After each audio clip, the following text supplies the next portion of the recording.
Hello and welcome.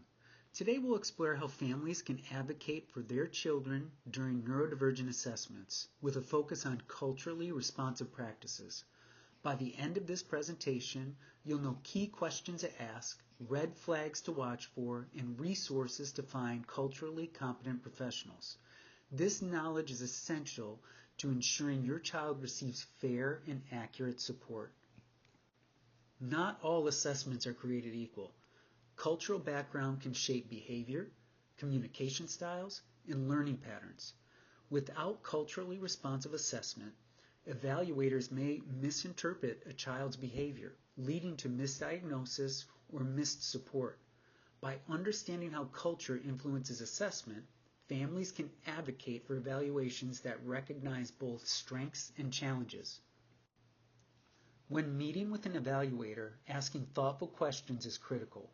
Inquire how they incorporate cultural factors into their evaluation, and whether their tools are validated for children from diverse backgrounds. Understanding how results are interpreted and applied ensures that recommendations are relevant and actionable for your child. Remember, your input as a parent is vital. Your insight can add nuance that the evaluator may not capture on standardized tests. Families should be aware of warning signs that an assessment may not be culturally responsive. Red flags include ignoring cultural or language differences, focusing solely on test scores without context, or giving recommendations that don't fit your family's values or circumstances.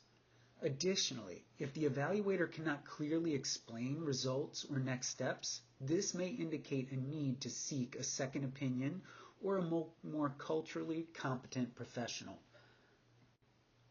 Finding culturally competent professionals can feel daunting, but there are many resources available. National organizations often maintain directories of practitioners who prioritize diversity and equity. Local advocacy groups or parent networks can offer personal recommendations. Schools may have specialists trained in inclusive practices, and in today's digital age, telehealth evaluations can expand your options, especially if local providers are limited.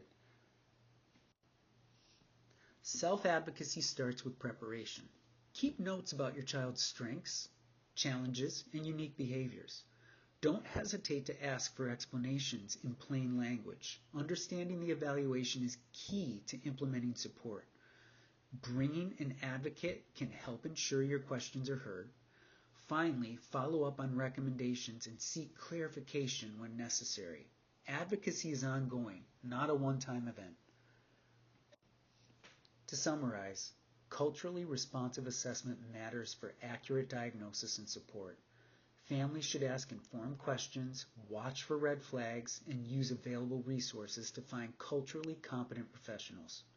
Most importantly, self-advocacy empowers you to ensure your child's needs are understood and met. With knowledge, preparation, and persistence, families can shape a more equitable and supportive environment for their children. Thank you for joining today's session.